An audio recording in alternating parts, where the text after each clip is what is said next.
कहता है जी आपका आज की क्लास में। और आज हम अपनी जो पॉलिटी की दूसरी क्लास कर रहे हैं जो कि रिवीजन सीरीज का पार्ट है। तो आज में हम पढ़ने वाले हैं तो संविधान के स्रोत और दूसरा प्रस्तावना। तो शुरू करते हैं आज संविधान के स्रोत से। यानी जब भारत का संविधान बनाया जा रहा था तो उस समय जो है विभिन्न देशों के संविधान से कुछ चीजें ली गई थी जो वहाँ की अच्छी चीजें थी। ठीक है, वो हमारे कॉन्स्टिट्यूशन में ली गई थी। तो कौन सी चीज कहाँ से ली गई है ये एग्जाम में बहुत बार पूछा जाता है। तो हम शुरू करते हैं संविधान के स्रोत। इसमें हम पहला पढ़ेंगे अमेरिका से कि हमने अमेरिका से क्या क्या लिया है। देखो ये क्लास भी शॉर्ट रहेगी क्योंकि ये रिवीजन सीरीज है, और बाकी अगर आपको लॉन्ग पढ़ना है तो बहुत सारी वीडियो अवेलेबल है। मैं अभी शॉर्ट में करा रहा हूँ क्योंकि ये रिवीजन है और आपके पास इतना टाइम नहीं है कि आप डीप में सारी चीज पढ़ें। तो शुरू करते हैं अमेरिका से। तो अमेरिका से हमने जो लिए हैं अपने संविधान में, जो हमने ऐड करें, एक तो मूल अधिकार, ठीक है जी, फंडामेंटल राइट जो होते हैं हमारे। दूसरा न्यायपालिका की स्वतंत्रता। तीसरी बात करते हैं उपराष्ट्रपति का पद, ठीक है जी। और चौथा न्यायिक पुनर्विलोक। ये चार इंपॉर्टेंट चीज ली गई हैं अमेरिका के संविधान से, ठीक है जी। अब आगे बढ़ते हैं ब्रिटेन से क्या क्या लिया है। वहां से लिए हमने संसदीय प्रणाली। हमारे भारत की जो संसदीय प्रणाली है वो किस प्रकार से काम करती है। एकल नागरिकता, यानी कि भारत में सिर्फ एक ही नागरिकता मिलती है भारत की। द्विसदनीय व्यवस्था, जो भारत की संसद में दो सदन होते हैं, लोकसभा और राज्यसभा। विधि का शासन और संसदीय विशेषाधिकार, ठीक है जी। ये हो गए ब्रिटेन से जो कुछ महत्वपूर्ण है। आगे बढ़ते हैं, बात करते हैं रूस से। रूस से हमने लिए हैं मूल कर्तव्य, फंडामेंटल ड्यूटीज, जो कि अब है हमारी कितनी है, 11। आगे बढ़ते हैं कनाडा। कनाडा से लिए सरकार की संघीय व्यवस्था, बहुत बार पूछा गया है एग्जाम में। संघ तथा राज्यों में शक्ति का बंटवारा और केंद्र के पास अवशिष्ट शक्तियां, ठीक है जी। ये तीन चीज ली गई है हमारी कनाडा से। आगे बढ़ते हैं, बात करते हैं आयरलैंड से।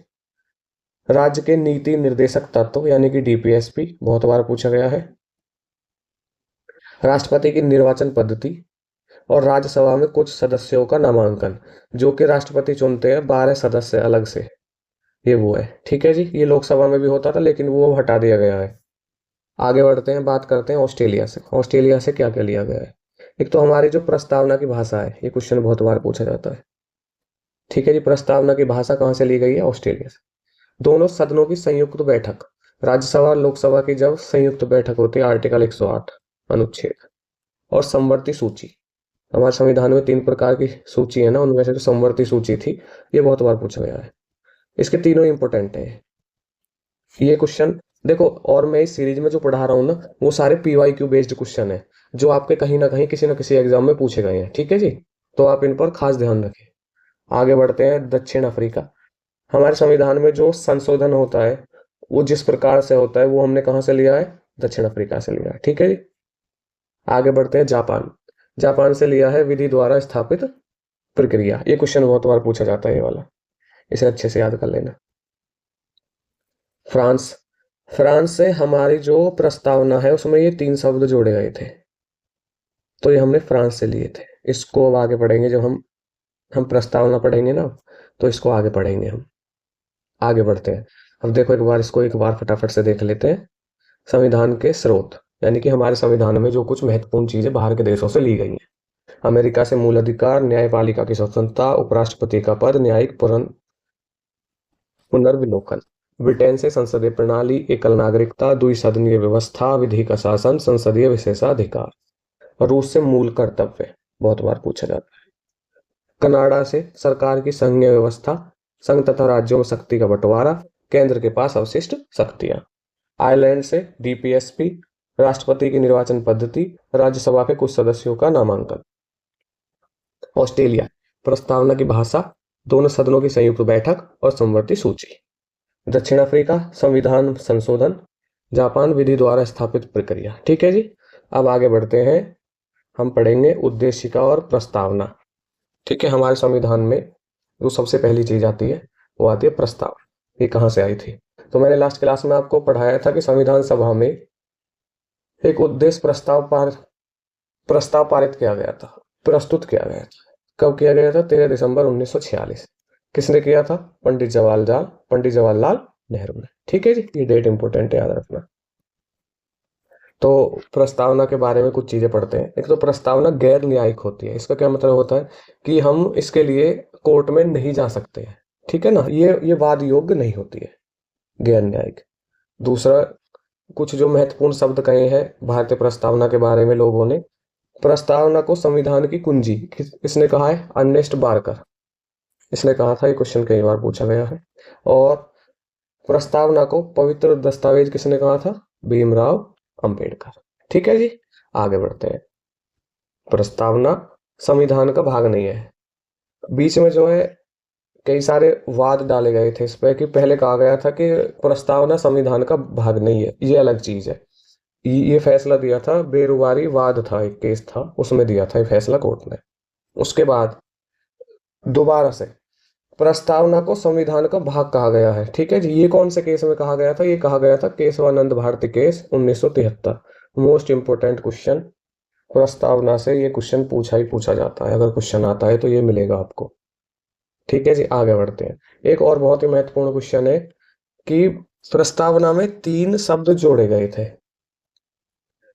कौन कौन से थे? एक तो था समाजवाद, समाजवादी, एकता और अखंडता। अखंडता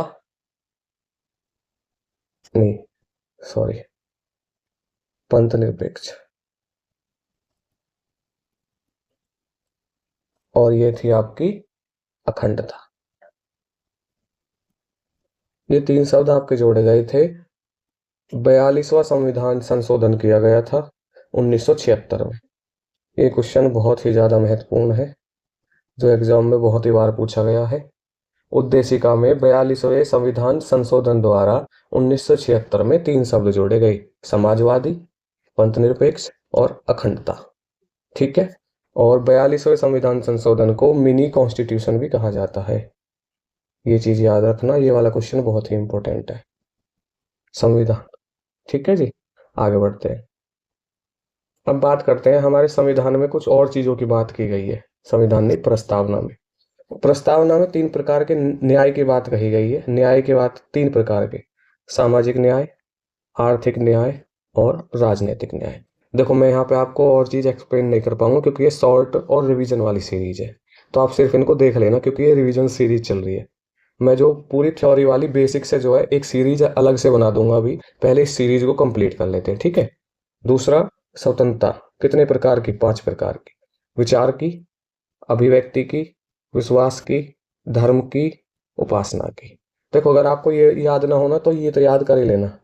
कितने प्रकार न्याय? 3 प्रकार। स्वतंत्रता 5 प्रकार की, समता 2 प्रकार की, प्रतिष्ठा और अवसर। ठीक है, न्याय 3 प्रकार, स्वतंत्रता 5, समता 2। ठीक है जी। और एक बहुत ही इंपॉर्टेंट क्वेश्चन, संविधान की शक्ति का स्रोत क्या है? ये क्वेश्चन बहुत बार पूछा गया है, बहुत सारे एग्जाम्स में पूछा गया है। तो इसका जो आंसर होता है वो होता है भारत की जनता। क्योंकि प्रस्तावना की जो लाइन शुरू होती है ना, हम भारत के लोग, भारत को एक संपूर्ण प्रभुत्व संपन्न समाजवादी पंथ निरपेक्ष लोकतंत्रात्मक गणराज्य बनाने के लिए उसके ऐसे शुरुआत होती है। तो उसमें जो हम भारत के लोग, यानी कि संविधान की शक्ति का जो स्रोत है वो भारत के लोग हैं, वो भारत की जनता है। ठीक है जी। ये आप एक बार उद्देशिका भी बोलते हैं इसको, प्रस्तावना, आप इसको भी देख सकते हैं, हम भारत के लोग। ठीक है, और ये न्याय 3 प्रकार का मैं आपको बता रहा था अभी, और स्वतंत्रता 5 प्रकार की बता रहा था, ये है। समता 2 प्रकार की बताई थी मैंने आपको, प्रतिष्ठा और अवसर। और ठीक है, ये हो गया है। और ये रहा आपका कि हमारा संविधान जो है 26 नवंबर 1949 को अंगीकृत किया गया था। तो ये हमारा फास्ट रिवीजन हो गया है। संविधान के स्रोत कहाँ पे है? ये एक तो संविधान के स्रोत का हो गया है, ठीक है। संविधान के कहाँ कहाँ से लिए गए हैं कुछ महत्वपूर्ण चीजें, और आपका संविधान के स्रोत के बाद ये आपकी उद्देशिका और प्रस्तावना। इससे ये जो क्वेश्चन है इसमें सारे पीवाईक्यू बेस्ड क्वेश्चन है, जिनको मैंने तरीका से शॉर्ट थ्योरी में नोट डाउन कर दिया। आप लोग इनको देख लेना और आपको जो ठीक लगे उसको अपने कॉपी में नोट कर लेना। बाकी अगर वीडियो अच्छी लगी हो तो प्लीज चैनल सब्सक्राइब कर देना और कमेंट में लिखना अगर आप कुछ चाहते हो कि वीडियो में इम्प्रूवमेंट हो, या फिर जो नेक्स्ट वीडियो आप चाहते हो वो किस विषय के बारे में आए। तो बहुत बहुत धन्यवाद। जय हिंद।